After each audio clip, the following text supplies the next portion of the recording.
So what say you about the Fabian Zetterlund deal that was signed?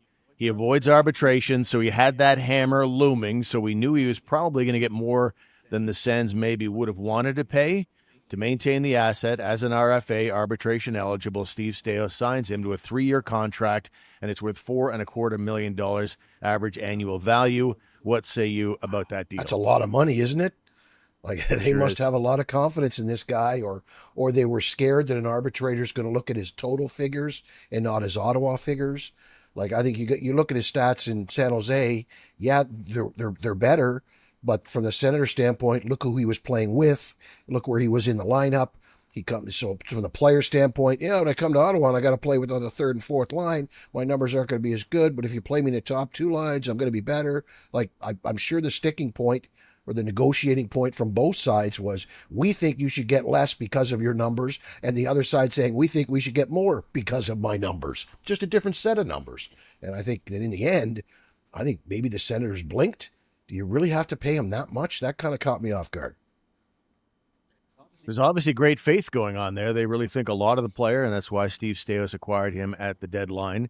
But when he arrived, it was I found it interesting when you bring in a guy like that at the deadline who's used to getting second top 6 minutes in San Jose, and you jam him on the fourth line for the first 6 or 7 games, and he goes into this awful funk when he arrives in Ottawa. He had 1 point in his first 13 games as a Senator.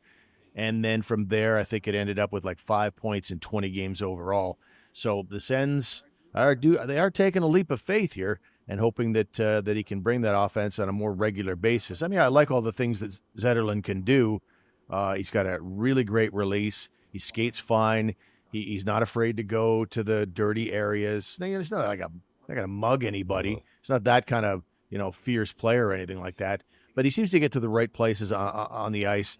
And certainly, I think we can all agree that stats-wise, he had the opportunities to have way more points than he did. Like, he squandered a bunch of chances. I think there's one thing about Zetterlund that I would like to see is that you stop trying to lift over 600 pounds. Maybe put that idea to bed.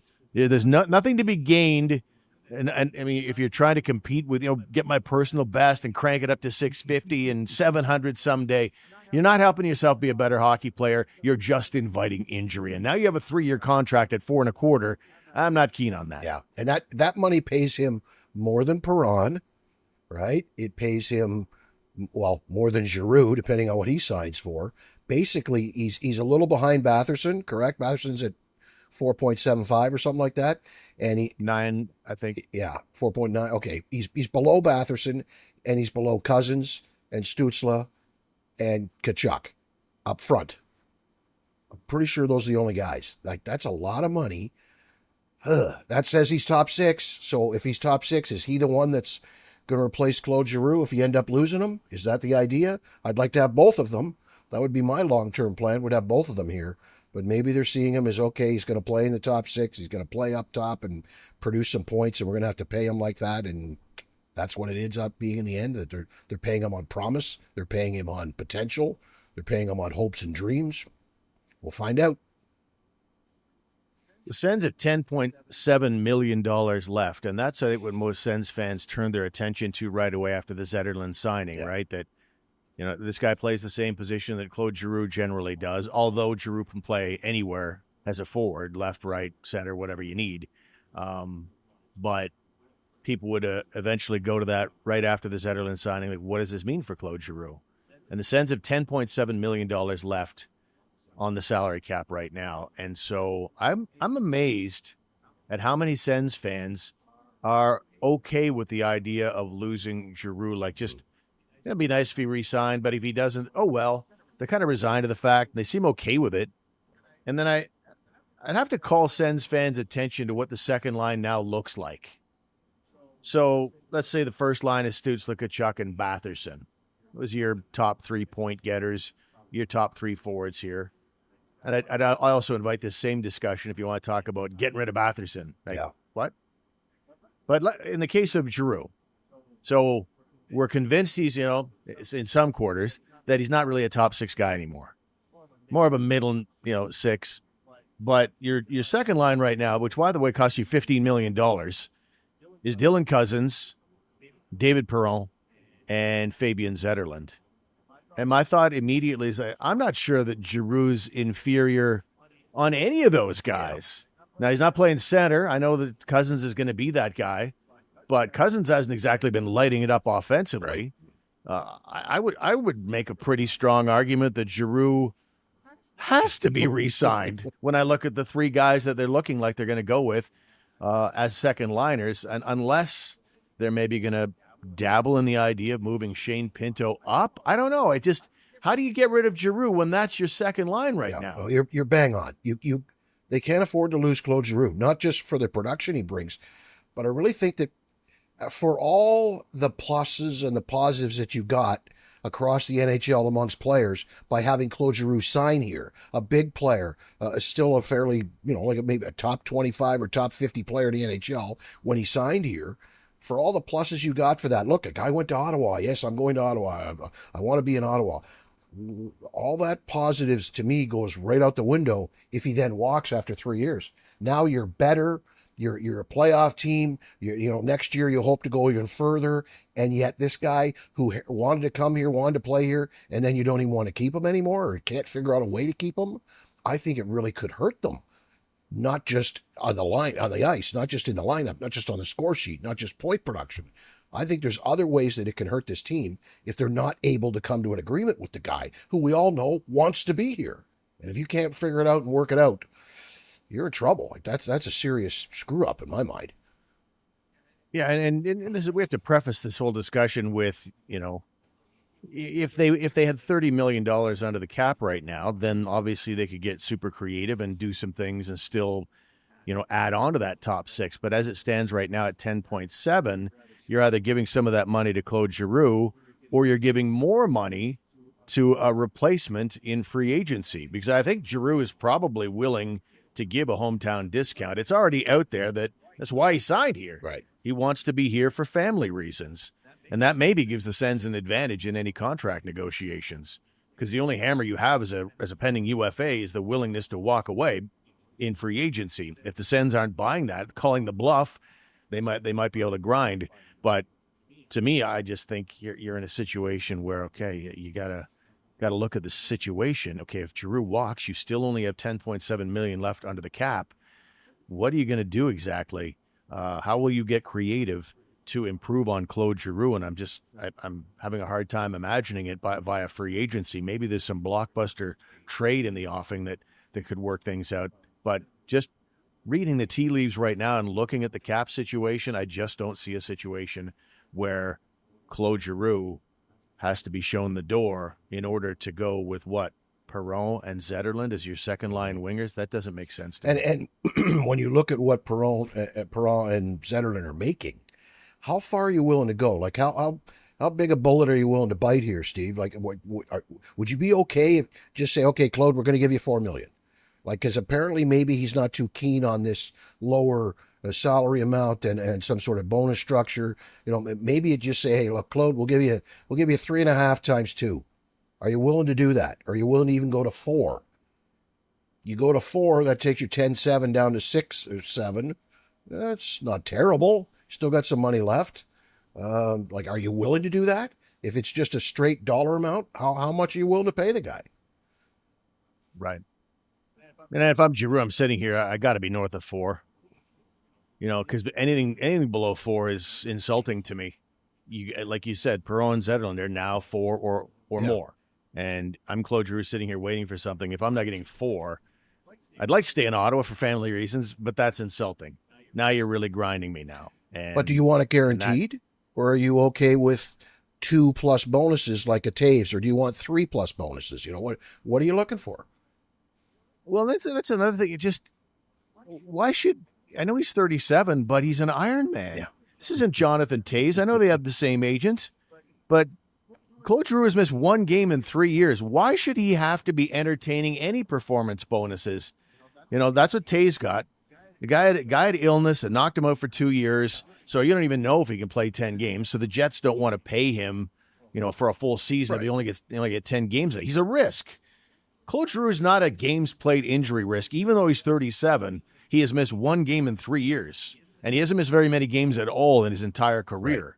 Right. So I'm not worried remotely about him, particularly in a short-term situation. So if I'm Claude Giroux right now, I'm feeling like, why are you, and that might be the crux of this whole thing. Elliot Friedman did say that bonus structure was holding this thing up. My first thought there was, I wonder what the terms of that are. Maybe it's the fact that they're even talking about a bonus structure to Claude Giroux right now that's putting him off, that he wants no part of that. I feel like at the very least, I've earned myself a full-on guaranteed contract. No buts about it. No, I hear you. Yeah, like you look at the Taves deal, you nailed it. There's a risk there. And the one game that Claude Giroux missed, was that this year? Because he didn't play the last regular season game this year. He took the night off. He was healthy. Is that the one game that he's missed in 3 years? Because if it is, then he's really never missed a game. Like, I know he did not play in the last game of the season this year, took the night off, take a rest. We're in the playoffs, take a breather, right? So if that's the one, then yeah. But yeah, from a contract standpoint, I mean, you're absolutely right. I'm sure it's, even if it's a games played bonus, there's got to be other things in there. Does he get a scoring bonus? Does he get a 15 goal, 20 goal, 25 goal dollar amounts? I don't know. I don't know how they structure bonuses these days. I'd like to get a breakdown on some of these. I'd like to see what the bonus structure is with Taves. I'm sure it's probably 100% all based on games. Play 10 games, you get another $1 million. Play 40 games, you get another $1 million. Something like that. It's probably just games. But in the case of Giroux, is it games played, or is it like certain tiers of stats? In which case, maybe he's balking, saying, like, no. Like, I'm here, I'll produce, I'll do what I want to do. I'm 37 years old. I don't need to be pressured into scoring 30 goals so I can get an extra $2 million to make my contract worth more. Like, just pay me. Right. Like, I could understand him coming in with that type of an attitude. Just pay me what I'm worth, and what we agree on what I'm worth, and I'm good with that. I think statistically, there's nothing in there in the Jonathan Taves deal. It's all games played bonuses and team bonuses for how far they go in the playoffs. So there's nothing statistical in there at all. And if I'm Giroux, I'm probably, and this whole conversation comes down to what you think of the player right now. A lot of people think, he's slowing down. It's like, well, yeah, but are you looking at Zetterlund as the fastest guy in the league? We certainly know Perron is not the fastest guy in the league. Giroux might have a leg up on him there as well. And it's where was he on points this year? Interesting. Giroux, yeah, where'd he finish? Like, he finished behind Brady. He finished behind Stutz. Did he finish behind Batherson? I'm gonna go out on a limb. And Sanderson. Okay, 4 guys. He was 5th. Yeah. So I think it was Stützle. Then, and I'm going by memory, I don't have the stats in front of me, but it was Stützle, Batherson, Sanderson, Tkachuk, Giroux, I believe was how it played out. But Giroux had 50 points. And I think people are just assuming that, keep in mind this guy's getting second unit power play time. And, he isn't always getting the plum minutes. Give him Batherson's minutes, for example.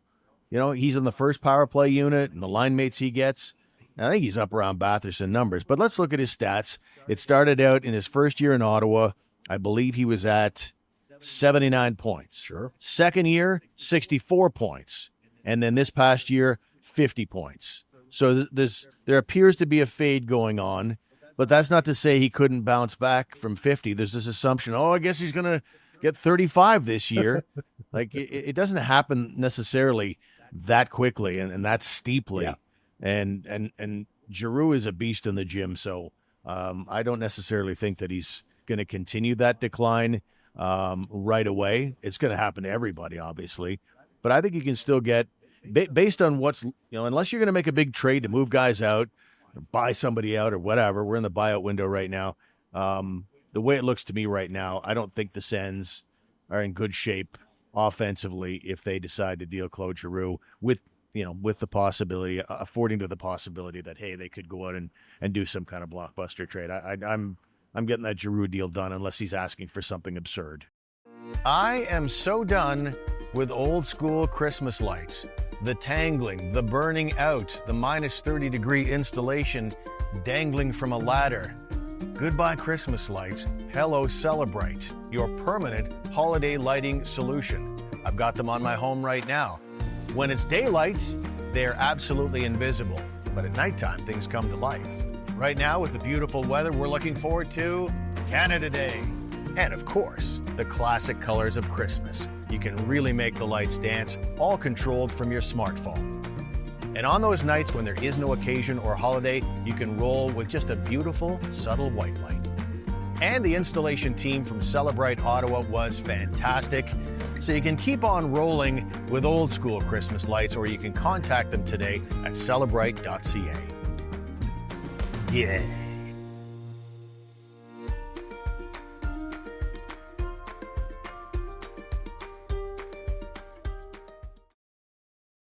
Nick Jensen in the news. His wife Jenner put it out on Instagram, a little workout that Nick Jensen was doing. This is a guy who had some kind of hip procedure, and I'm going to go ahead and assume it wasn't remotely serious. You know, if you're having like the hip bone being shaved down or something like that, or whatever it was, I just don't see you this quickly getting back on rollerblades and doing some pseudo resistance training at the same time by pushing one of your kids in a stroller in the park while you're taking some pretty powerful, smooth strides out there. To me, I'm 100% convinced, though nobody's announced anything to this effect. I'm 100% convinced that Nick Jensen will be good to go on opening night. So am I. I agree. So here's the question. Do they still need a right shot D? And I'll have a follow-up question depending on your answer. Well, I because I don't think as highly of Artem Zub as a lot of Sens fans do, I think he's fine. I don't think he's great. I don't think he's bad. I think he's someone I'd put in my second pairing, though not an elite second pairing D, certainly an elite bottom pairing D.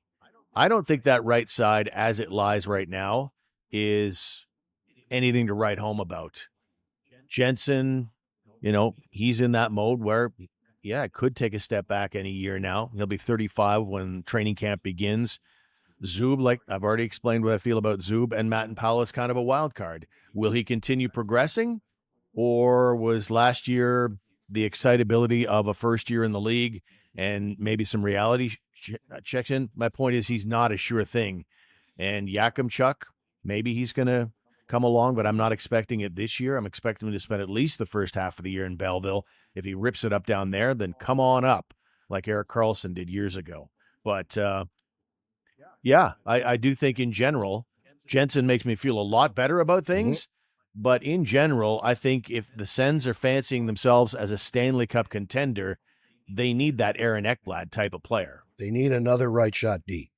So then the second question is, and I think you just answered it, you want that right shot D to be top pair, middle pair, bottom pair. To me, it's like I want a guy who can play in my top four. If Jensen's injured, he's there to start the year, and then somebody shuffles down, whether it's this whoever you get or Zub, or worst case scenario, the guy comes in and plays in Zub's spot, and maybe move Zub down. But to me, I think I want a guy who's a top four rather than a bottom pair. If I'm out shopping for a right shot D, do you concur? Yeah, I mean, you've got your number one. Your number ones are all on the left side, right? Yeah. In Sanderson and Shabbat. But I think probably what I'd be looking to do, and this is no surprise to anybody who listens to the show regularly, try and free up that Shabbat money. Because again, I'm not sold on Shabbat being part of the Stanley Cup solution. Just the way that we watched the Florida Panthers trample their way through the Stanley Cup final. What in the world is Thomas Shabbat going to do in front of Ottawa's net to handle that? Because that's what you're going to have. And I don't see Shabbat rising to that occasion. Do you? No, I don't. But then again, not many can. I don't know that Jake Sanderson isn't physical enough to do that. And of your right shot guys, Jensen will do his best. He'll do a better job than Sanderson or Shabbat. You still need a left shot. You really want a big, strong left shot too. You almost want to have both. Not necessarily now, but by the time you get where you're planning to be, and by the time you get there, you need a couple of big, strong guys back there, and they don't have enough now, and there's not exactly any in the pipeline. Yeah, I mean, I think that's the whole point of Yakimchuk. They want to bring that guy into the mix at some point, and as a guy that is physically strong. I don't think he goes out there and creates the kind of mayhem that some of these bruising defensemen around the league do. But that's why they drafted him and not a Zane Parekh or a Zeev Bouillon or even a Sam Dickinson. They feel like he can be a physical guy for them, and they liked his penalty minutes that goes with his 30 goals that he had in his draft year. He's had a bit of a setback, but I think that's the road they're on because, let's be honest, the guy we're looking for, a right shot defenseman who's a bruiser, who can maybe chip in with skill as well, play in your top four. If a team has that guy, they are holding on to him for dear life. The Ottawa Senators aren't getting their hands on him. So we bitch and moan about how, I do in particular, about how certain players, defense, whether it's Zuber or Shabbat, that there's an imperfection there. Well, every defense, every blue line is filled with imperfection around the league. Spend some time doing that.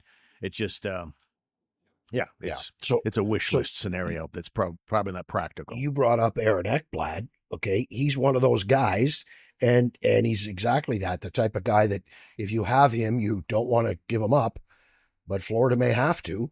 I know Bill Zito has said he wants to sign all three, Bennett and Marchand included there. But I think if Ekblad is free, he ain't coming here. But then again, he's a Toronto boy. Maybe Ottawa is appealing to him. It's in Ontario, maybe.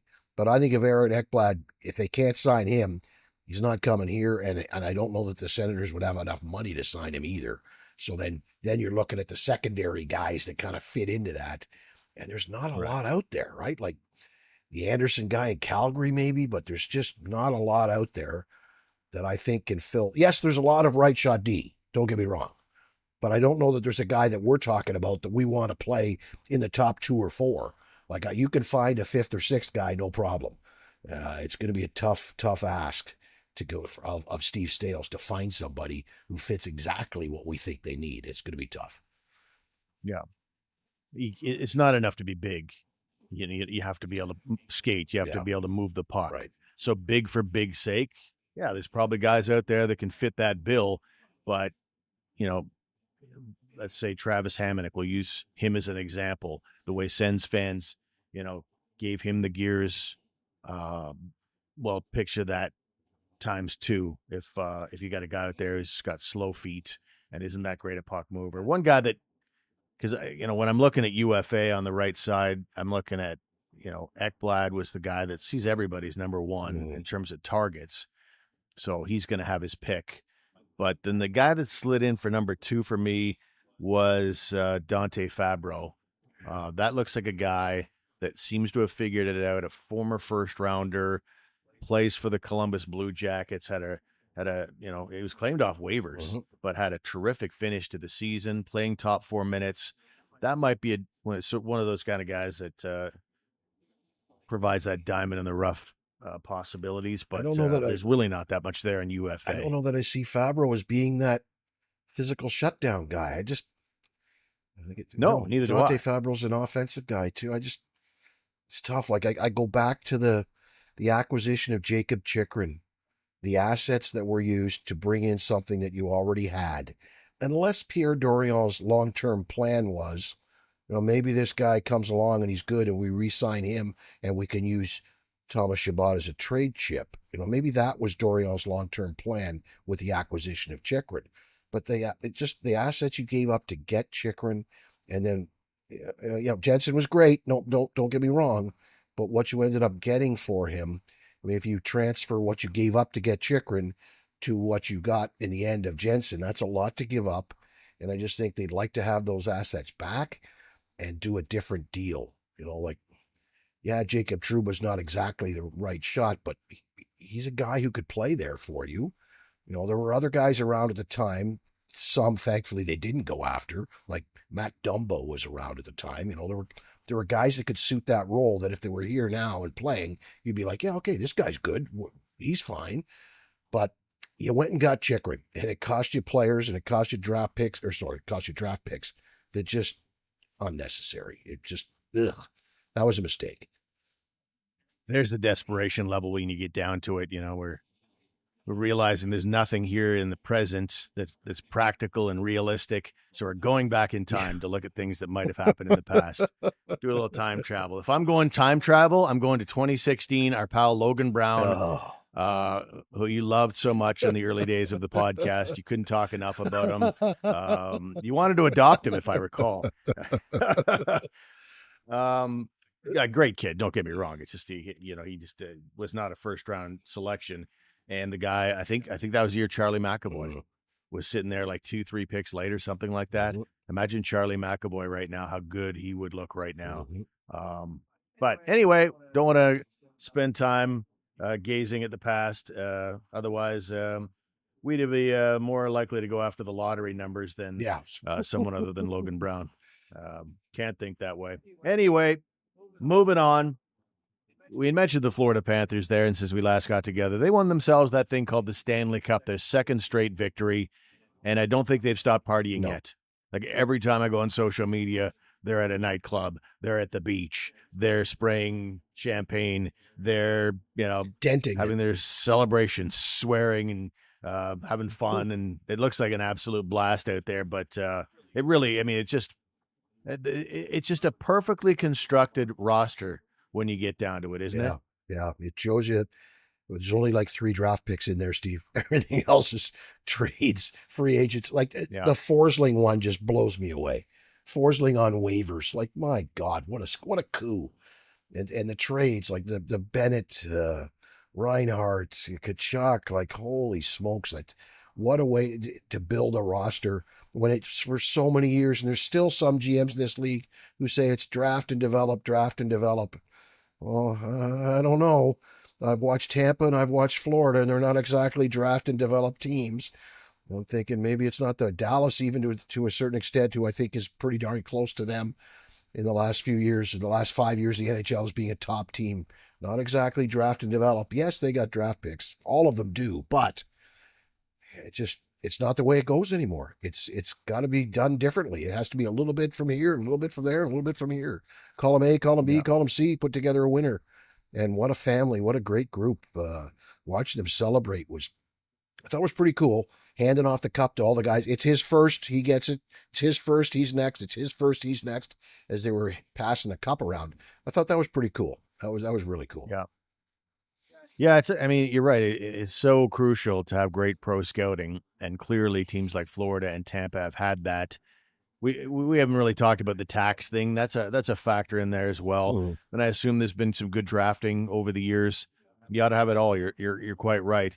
But when you think about pro scouting, it's about when you talk about Forsling, it's about finding those guys that you can identify as undervalued for whatever reason, right? Maybe they're just on that second power play. Young guy, is ready to pop. Like if I'm a rival GM, I'm coming at the Ottawa Senators so hard for Shane Pinto. His stats are pretty marginal. Hasn't really erupted. He's had a good season there. He came back from the suspension a year and a half ago and had a great second half. Numbers were just okay last year.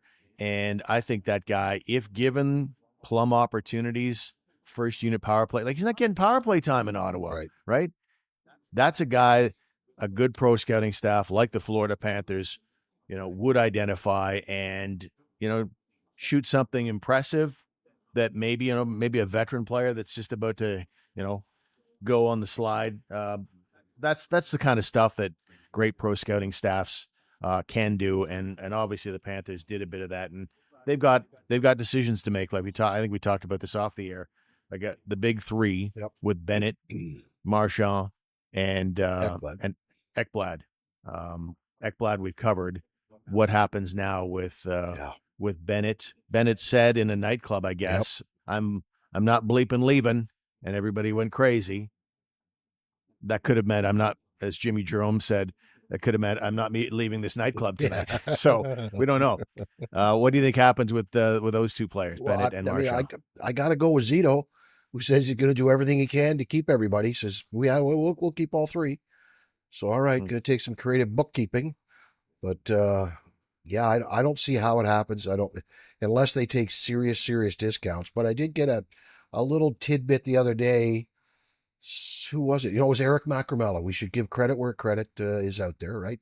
Eric Macramella. I love Eric, Eric. the other night we were talking about tax-free states. Brad Marchand can sign for 8x8 in Florida, and that he will make more money than 7x10 in Toronto. Sorry, he will take home more money than 7x10 in Toronto. Like, that is huge, Steve. That's huge, right? 8x8 is 64. 7x10 is 70. At least those numbers were right when I was in school. So that tax rate is 1.75 million savings per every 10 that he makes. That's a lot of extra money going in your pocket. So the hometown discount isn't necessarily a hometown discount for teams like Florida and Tampa and Nashville and who I miss at Dallas and is it Seattle? That these tax-free states, the hometown discount is right there. It's take 20% off. Boom, no problem. The guy's going to make it up. No problem. So that kind of lends into this argument of how Bill Zito thinks he can sign all three of them and keep them. Well, it remains to be seen, but that's his plan. Yeah, the guys have got to go one way or the other. They were tight to the cap as it was, and if you're going to start giving out raises, that means others have to go. And will they be the same team moving forward? Who knows? Will the Edmonton Oilers, who lose their second straight Stanley Cup, man, they won a lot of hockey games over the last 2 years. To not win a Stanley Cup, that's got to be heartbreaking for them and the city. And we are just days away from Connor McDavid being eligible for an extension. He'll be a UFA 1 year from now. And some of the dialogue coming from McDavid has been pretty uninspiring about whether he'll be back or not. What do you think happens with McD? I think he signs a 2-year, maybe a 3-year deal. Like I'm now on board with this. I understand where these guys are coming from, with and Marner as well. You sign a shorter term deal, you get your full pop, like 2x10 or 2x12 or whatever it ends up being. In the case of McDavid, it surely could be 2x15, whatever it takes. But yeah, I can see it only being 2 or 3 years. And then you're back into the free agent pool again, and you can maintain that the contract can be at the same percentage of the cap that it is now, because the cap's going to go up, and your new deal, okay, I still want 20% of the cap or 18% of the cap still is my share. So it gets even, you get a raise just because your contract's up and you're due a new one and they got more money to spend. So I can see a lot of these guys signing shorter term deals come July 1st this year. And I think McDavid's right there in that group of people who's going to do that. Yeah, the 8-year deal does not make sense with the cap doing. We already know what it's going to do the next 4 years. It's going up like, was it $25 million over 4 years, something like that? So, and they know now your market value now. You know what your salary and your number is right now. Your market value here, and now you're going to lock in for 8 years when you know the cap's going bananas. In 4 years from now, as you re-sign again, your market value, if you're McDavid, is going to be so much higher. Exactly. So, yeah, it makes perfect sense to be signing those shorter term 2, 3, and 4 year deals. Yeah. I mean, the only counter to it is, okay, I'll sign an 8-year deal, but it better be going up by some pretty serious increments in year 2 and year 3 and year 4 and year 5. It better be going way up every one of those years. And I don't think a team wouldn't want to do that. And I don't know that the player wants to do that because he wants to see what's going to happen. In the case of McDavid, he has publicly stated, basically, I expect this team to make some changes here. I'm looking for management to make some changes. And good on Stan Bowman, who has said, yes, that's exactly what we plan to do. We've got to get better. He's kind of strapped with a lot of contract issues because he's got Bouchard to sign. I think they should be looking for a goalie. They got 2 goalies there combined. I think their goalie salaries total $3.5 million or something. Like, it's one of the cheapest goalie tandems in the league. You want to improve your, and they're still overpaid. Yeah, and you want to improve your goaltending. It's going to cost you money. So is Evan Bouchard. So is Connor McDavid. Draisaitl's contract kicks in this coming season.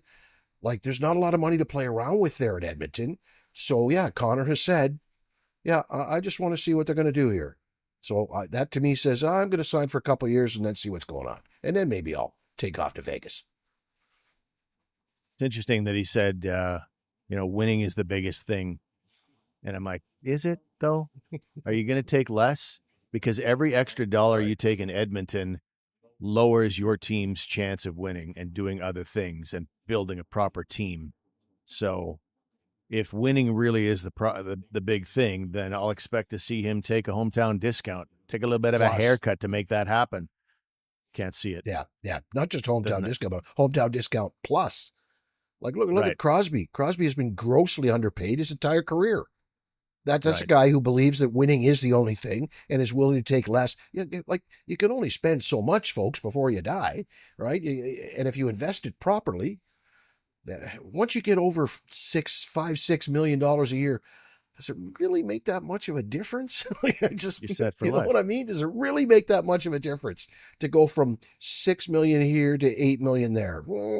Yeah, okay. I know math, but still, whatever. Yeah. Crosby's certainly been the poster boy for that Yeah, kind of thing. Putting team. Making sure that he's got the generational wealth, but always 8.7 million, always 8.7 million every year, yep. and that's been pretty cool because he knows, the more he's taken out of the pie, the less there is to build himself an opportunity, or for the team to build an opportunity for him to win and his teammates. Time check, Greg. Well, let's see. What are we at? We are 44 minus 7 is 37. I was told there'd be no math. 37, Steve. Okay, very good. We'll begin to land this Okay. here plane. Bruce Garriock of Post Media threw out the name Brock Besser, who is going to be on the market. And yes, he's got a cousin, Dan, who's part of the Senators pro scouting staff. I think it's pro scouting. He's a scout, Okay. amateur pro. I'm not positive. Sure. So there's maybe an in there.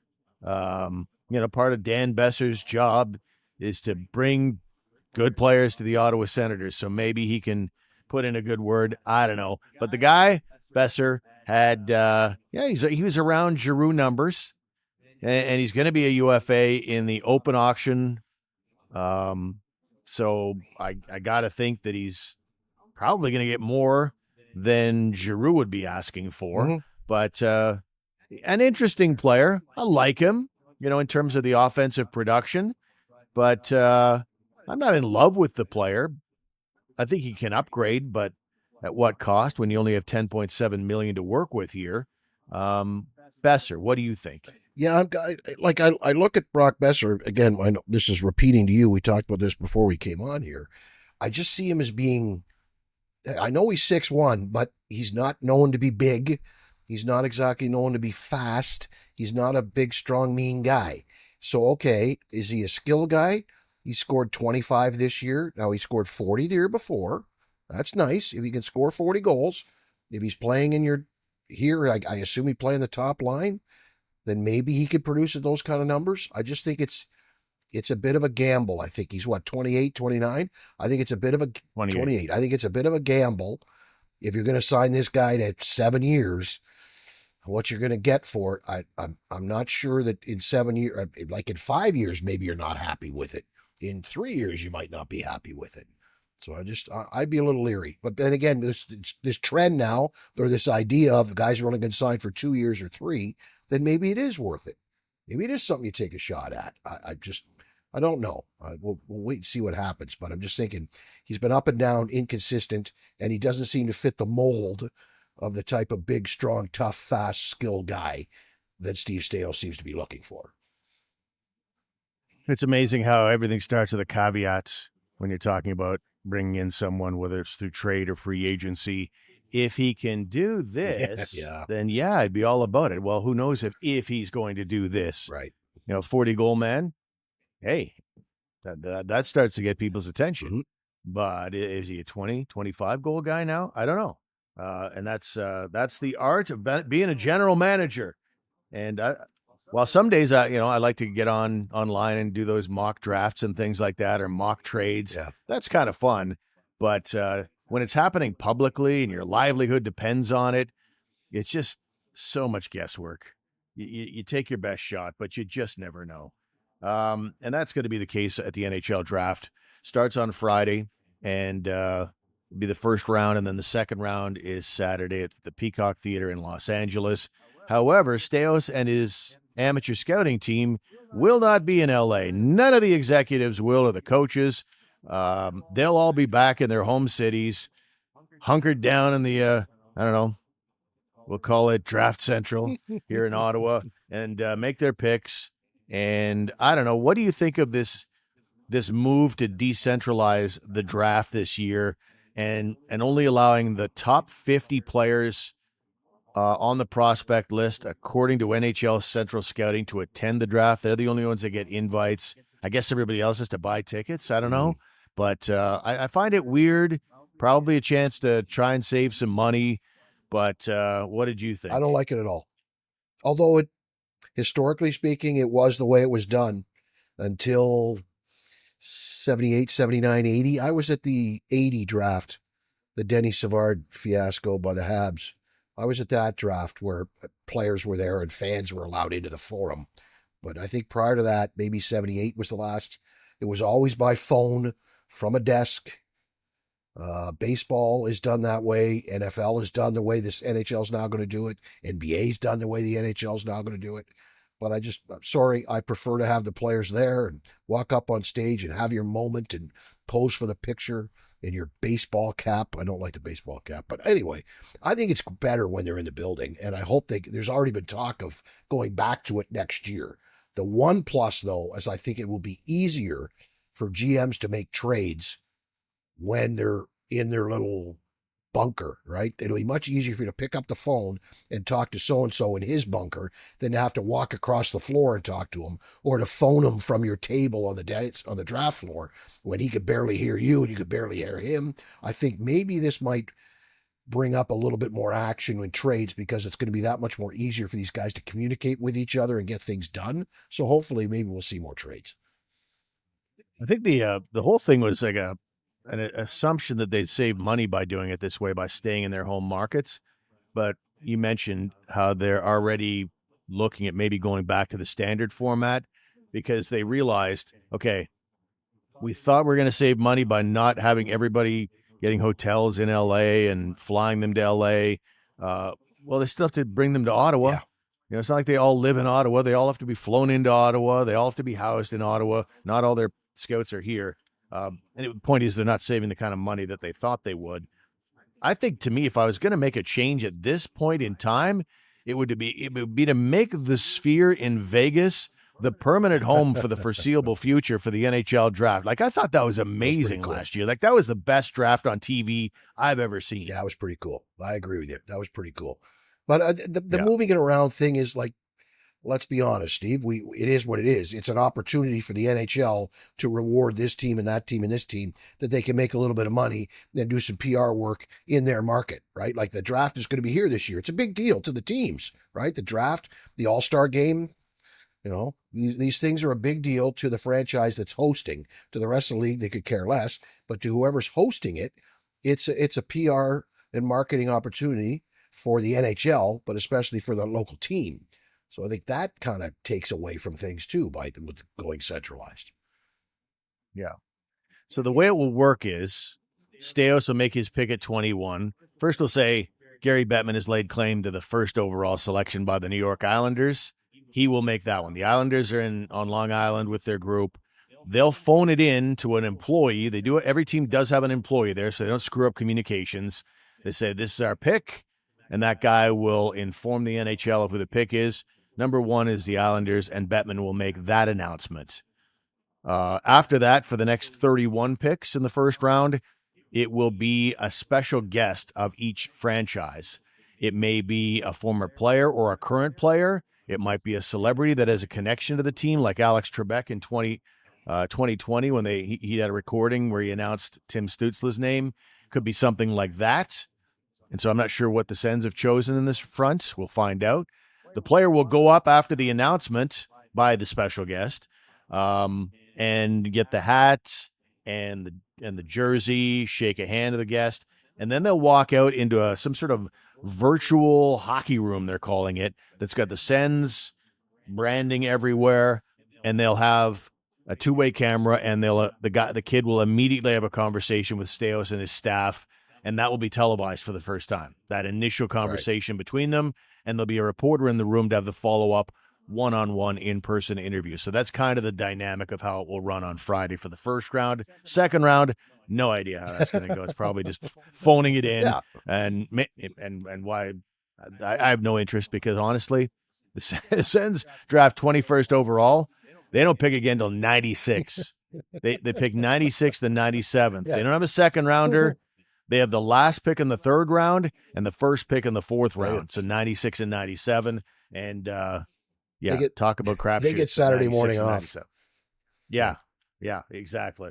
I think most of the Ottawa media will probably shut her down after that 21st overall selection for the most part. So kind of a weird draft, but it will be intriguing. And finally, in news today, and we'll wrap it up here, Trevor Zegras is now a Philadelphia Flyer. Rick Tocchet, wonder what he'll think of all those Michigans, or what John Tortorella might have thought if he was still the coach there. Yeah. Can you imagine Torts? I don't know that Danny Briere would have he would have run it by Torts. I don't know how Torts would have felt about it. I read an interesting article today on the Michigan, Steve, and giving proper credit to Bill Armstrong, who, of course, was the first player who had scored at least 6 or 7 goals in pro hockey with the move before Mike Lego at Michigan scored his goal. As a matter of fact, Bill Armstrong scored one the day before on what he called the high wrap. Long before, the day before Lego scored the one that became the Michigan, Bill Armstrong scored his 4th or 5th goal in the American Hockey League doing the move. So throw that out. But anyway, that gets us off of Trevor Zegras. What an interesting idea, though, that Trevor Zegras traded to Philly. Wow. Like, you would have never, the way that kid started out his career, would you have seen this happening? Would you have seen him being traded for what, Ryan Poehling and a late first rounder? Yeah. Wow. I would not. Yeah. Poehling had a great finish to the year, but I don't think that's necessarily what he is. He had the great first game. What's that? He had the great first game, Ryan Poehling. Yeah. He had the Hattie, I think, right? Overtime shootout winner for the Habs, his first NHL game. Yeah. Yeah, and those days are a long time ago. And he's sort of scuffled, just pretty ordinary pro. And then I think in the second half of this past season, if you look at his stats, I don't have them in front of me. He got caught fire there a little bit. Trevor Zegras, a member of the Philadelphia Flyers. We shall take our leave at this stage of the game. Don't forget a couple of things I want to tell you about, as I always do. The Hockey News Ottawa. We've got a forum set up now. So if you like, kind of, I don't know, what do I call it? Just having skirmishes online about certain hockey stories. We invite you to become a member at the Hockey News, thn.com/Ottawa. Become a member, and I'm on there every single day. So if you have any questions for me, fire them off. I might not get to them right away, but I'll get to them by day's end. So thn.com/Ottawa. And, of course, the website for this podcast, sensnationhockey.com. Any final thoughts before we go, Greg, with the Hockey Canada shirt that I want? That's a nice one. Hey, you like that one? Solid. No, I got my Green Bay Packer T-shirt. I'm looking forward to Friday and the first night of the draft, and I'm wondering, are we going to record Friday morning like we usually do, and then whatever we have to say about the draft will be useless come people who listen to it on Saturday? Or maybe we should wait and we'll record Saturday sometime. But I'm looking forward to Friday night. I like all the hoopla. I like what goes on around the draft. I'm looking forward to it. Maybe we'll do a live draft show on Friday night. Because we know so much about these prospects, Steve. Yes, we've watched them all. I've looked at some highlights from certain guys. There's a few guys that are kind of interesting to me, but in terms of most of the guys that the Sens are all about, right? The big guys, right? I'd like to see them get some size up front that can also score, but those guys are all gone by 21. So is the goalie going to be there? About early. Ooh, yeah, like I'm thinking they're in the slot where maybe I'm thinking they're in the slot where maybe it's the goalie. I don't know if I want a goalie. Yeah. I never take the goalie in the first round ever. That's just a policy for all my years of being an NHL general manager. Yeah. But there's a couple of smaller players that are interesting. Just look amazing, like Ben Kindle, who's actually Yakimchuk's teammate for the Calgary Hitmen, and the other one is Cullen Potter. Cullen, that's it. Yep. Cullen Potter. He's actually the son of one of the most decorated American women's hockey players, Oh, Jenny yep. Potter. And he had a very good season at Arizona State. And man, does he have great hands and wheels. And so at 21, you get that kind of skill still available at 21. That's going to be hard to pass up for me. Yeah, it'll be interesting to see how they handle it. Like, Yeah.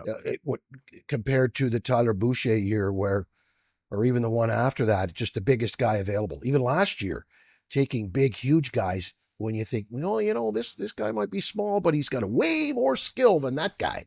So it'd be interesting to see if that's something that kind of factors into this year because of where they're at. You're down at 21. That's the kind of place where you don't necessarily have to go after that big, huge guy. That, like we can maybe take a risk on this guy. Some little guy with some skills, nice hands. I say little, but none of them are really little, but smallish. It's a position where maybe you take a chance on somebody. Yeah. Yeah. To me, if I look back at it, when you have a top 10 selection, you don't need to reach. Right. But I wonder about 21 when your next pick isn't until 96 and 97. You might be looking at a guy that's available in the second round, and you say, we don't have a second round pick, and we're not picking here for a long time, and we really like that guy. Right. And this guy we like too, but he's more of a crapshoot. We really like this guy. So maybe they do end up reaching, or maybe they do something creative. They go out and, trade away the 21st pick for the, a 29th pick and, I don't know, mid-second round pick or something like that. Lots of creativity you can get into. Hey, I just wrapped up the show and then we talked for 5 more minutes. Sorry. What the hell? That's my fault. So thank you for being with us, ladies and gentlemen. We will talk to you about the draft at some stage of the game, so please join us for that. Keep an eye out for our next publishing time. It'll probably be on Saturday, a late Friday night. We'll see. In the meantime, enjoy your evening, everybody, and we'll talk to you next time.